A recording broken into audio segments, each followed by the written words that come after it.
শনিবার মুর্শিদাবাদ জিয়াগঞ্জ ব্লক যুব তৃণমূল কংগ্রেস কার্যালয়ে এক গুরুত্বপূর্ণ প্রেস মিট করলেন ৬৪ নম্বর মুর্শিদাবাদ বিধানসভার তৃণমূল কংগ্রেসের প্রার্থী শাওনী সিংহ রায়।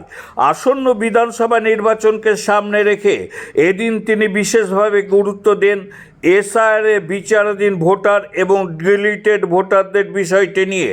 প্রেস মিটে শাওনী সিংহ রায় আর কি জানালেন আসুন শুনে নেওয়া যাক। প্রবাহ সংবাদ, লালবাগ থেকে শঙ্কর ঘোষের রিপোর্ট। আপনারা সবাই জানেন সারা বাংলার মানুষ সামনে আমাদের বিধানসভা নির্বাচন এবং সেই নির্বাচনের পাশাপাশি গত অক্টোবর মাস থেকে যে এসআইআর প্রক্রিয়া শুরু হয়েছে, আজকে বাংলার মানুষ দিশাহারা।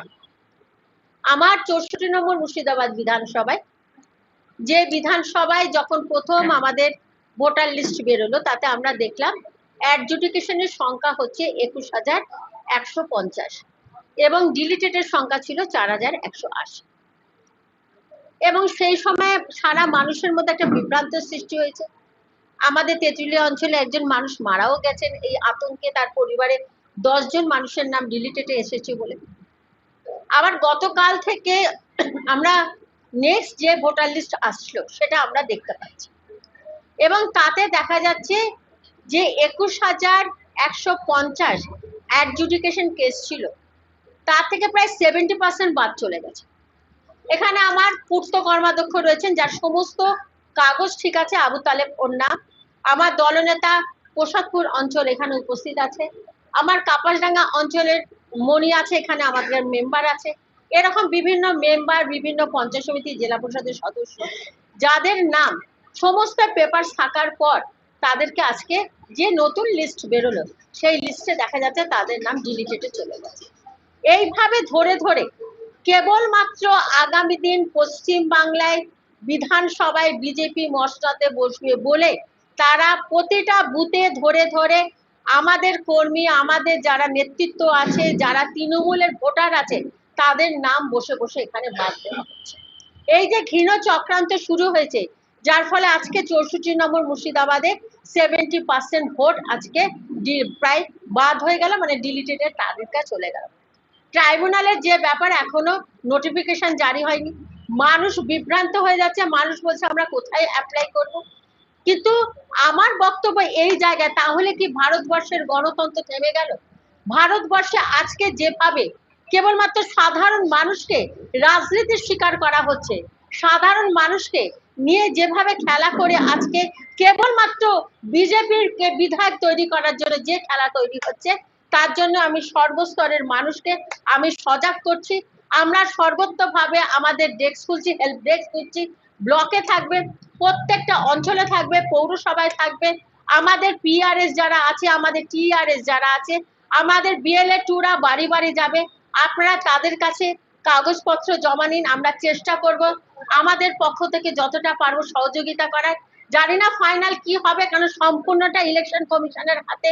তারা কি পদ্ধতি গ্রহণ করছে এটা সম্পূর্ণভাবে আমাদের অজানা। আমি তৃণমূল কংগ্রেসের প্রার্থী শাওনী সিংহ রায় হিসাবে আমি আমার মুর্শিদাবাদ বিধানসভার মানুষের জন্য ভীষণভাবে চিন্তিত। তাই মানুষকে আমরা সজাগ করব, যে অন্যায় হচ্ছে এই অন্যায় কিন্তু প্রতিবাদ হওয়া উচিত। আপনারাও প্রতিবাদ করুন, আমরাও প্রতিবাদ করি, একসঙ্গে ঐক্যবদ্ধভাবে। আজকে সাধারণ ভারতবর্ষের নাগরিক হবার পরও, এই ভারতের মাটিতে জন্মগ্রহণ করার পরও, এই ভারতের বিভিন্ন ভোটে অংশগ্রহণ করে ভোট দেওয়ার পরও আজকে আমাদেরকে, আমাদের বিভিন্ন লিডারশিপকে, আমাদের সাধারণ মানুষকে ভোটার লিস্ট থেকে বাদ দেওয়া হচ্ছে।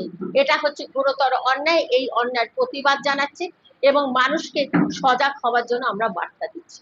এখন সঠিক পথটা এখনো পর্যন্ত ক্লিয়ার আমাদের ইলেকশন কমিশন বলছে না। যেটা শুনেছি যে ট্রাইব্যুনাল হবে, কিন্তু তার নোটিফিকেশন জারি হয়।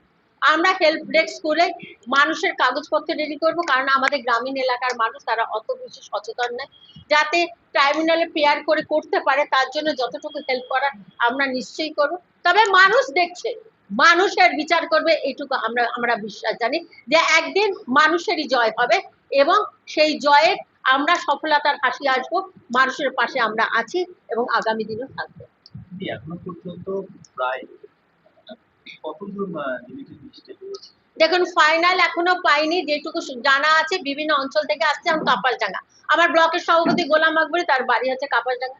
সেই কাপাসডাঙ্গায় অ্যাডজুডিকেশনের সংখ্যা ছিল 5,000 সামথিং, সেখানে আজকে ডিলিটেড লিস্টে দেখা যাচ্ছে 4,000 সামথিং নাম চলে এসছে। মানে 70%-এরও বেশি নাম বাদ চলে যাচ্ছে এক একটা অঞ্চলে। এবং বিশেষ করে সেইগুলো যেগুলো হচ্ছে কি আমাদের মুসলিম সম্প্রদায়ের মানুষ যেখানে বেশি বসবাস করে, সেই জায়গার নামগুলো বাদ যাচ্ছে।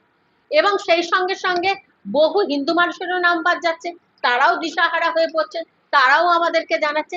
এটা হিন্দু মুসলিমের প্রশ্ন নয়, এটা হচ্ছে বাংলার নাগরিকের প্রশ্ন, বাংলার মানুষের প্রশ্ন। মানুষের ওপরে ভরসা করে তাই আমরা আমরা আমাদের পক্ষ থেকে যতটা হেল্প করা যায়, কারণ আমাদের নেত্রী মমতা ব্যানার্জি, আমাদের নেতা অভিষেক বন্দ্যোপাধ্যায় বারবার বলেছেন মানুষের পাশে থাকার জন্য, আমরা পাশে থেকে তাদেরকে সাহায্য করতে চাই।